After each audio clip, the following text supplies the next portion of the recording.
Chers abonnés, rebonjour.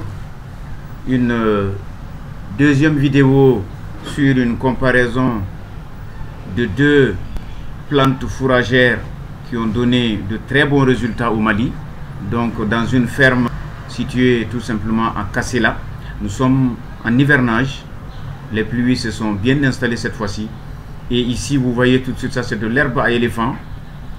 Donc qui dépasse le champ de vision de l'appareil. Donc à gauche c'était une herbe à éléphant de plus de 4 mois et demi et à droite une herbe à éléphant de plus de 2 mois et demi. Donc vous comprenez déjà que à cet âge là déjà, cette herbe à éléphant se défend très bien et voilà, elle se développe comme il faut. Donc chers abonnés, encore une fois de plus, ce n'est pas voilà un vain mot. Par l'expérience, par l'exemple que vous voyez, sans montage aucun, vous avez sous les yeux donc ceux qui ont suivi les conseils de spécialistes qui aujourd'hui ont des fermes laitières qui produisent suffisamment de lait.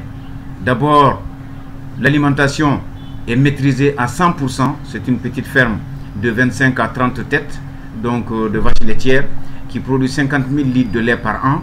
Et je suis absolument certain qu'il produit le litre de lait le moins cher de la République du Mali.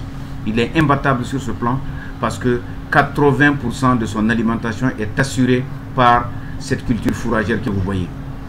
Ici donc encore l'herbe à éléphant pour vous dire que on a même peur d'y entrer tellement que c'est touffu, alors qu'on a mis les boutures 1 mètre d'espace entre chaque bouture. Et chaque petite bouture que vous mettez finit par donner une dizaine ou une douzaine encore de tiges comme ça, assez hautes.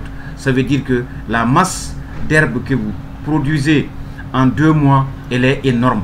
Vous avez 20 tonnes sur 1 hectare, donc vous comprenez pourquoi on fait les 20 tonnes naturellement. Et quand vous attendez en réalité 4 mois, 5 mois, vous allez vous retrouver pratiquement à 60-70 tonnes, sinon même 80 tonnes sur chaque hectare. C'est la raison pour laquelle vous voyez dans la littérature en réalité des biomasses qui sont produites entre on dit 100 jusqu'à 400 tonnes par an. C'est une réalité qui est vraiment vérifiée en tout cas ici, malgré le climat du Mali qui est chaud, le climat du Mali qui est tout simplement sec.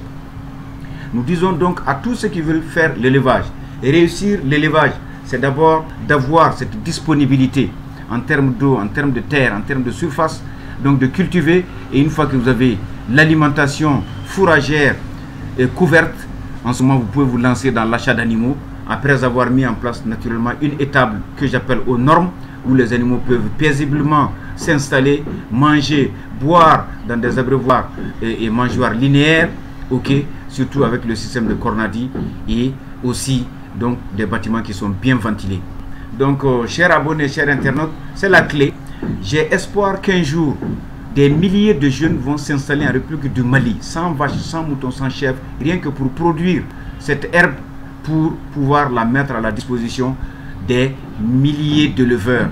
Nous avions 40 millions de ruminants qui ont besoin d'herbe, donc vous comprenez un peu que, quel que soit ce qu'on va produire, au mois de mars, avril, mai, juin, ben les gens vont acheter tout simplement. D'accord? Ici, c'est vraiment un éleveur qui a compris. J'ai pu vous dire qu'il a très bien rentabilisé son affaire. Non seulement il nourrit ses vaches quotidiennement avec l'herbe, il vient faucher, il fait le hachage, il va donner de l'herbe fraîche les 12 mois de l'année, mais aussi il vend les boutures, il vend les semences de panicum. Ici le panicum maximum qui donne entre 9 et 10 tonnes de matière sèche par an, vous multipliez par 4, vous allez vous retrouver entre 36 et 40 tonnes de matière brute si vous voulez, si vous fauchez l'herbe tout de suite, elle contient 80% d'eau de toute façon. Donc, faucher entre 25 et 35 jours, c'est la meilleure qualité parce que l'herbe est facile tout simplement à brouter. C'est à partir de ces touffes-là que vous pouvez tirer ce qu'on appelle tout simplement, en réalité, les touffes de 4 à 5 que vous allez planter comme on plante le riz dans l'office du Niger. Donc, ça donne le meilleur résultat, sinon vous passez par ce qu'on appelle le système de semis ou de pépinière. Donc, chers abonnés, encore une fois de plus, toujours pour vous donner des exemples, vous donner des choses dans lesquelles vous pouvez investir, gagner de l'argent et faire gagner de l'argent à d'autres personnes étant même à distance. Ok, les animaux, peut-être que c'est un cycle long. Là vous avez 10 hectares, vous avez de l'eau, vous êtes au bord de l'eau, vous avez des fourrages qui font 10-15 mètres cubes en tout cas heure. Mais écoutez, lancez-vous dans la production de fourrage vert tout simplement. Vous pouvez faire des ensilages, vous pouvez les vendre comme ça, donc tout simplement, après tout simplement le hachage. L'herbe à éléphant qui accompagne le panicum, les deux variétés de bracaria, voici ce qu'on a en tout cas chez ce éleveur modèle qui n'a jamais été à l'école mais qui gagne beaucoup d'argent. Je vous remercie, à bientôt.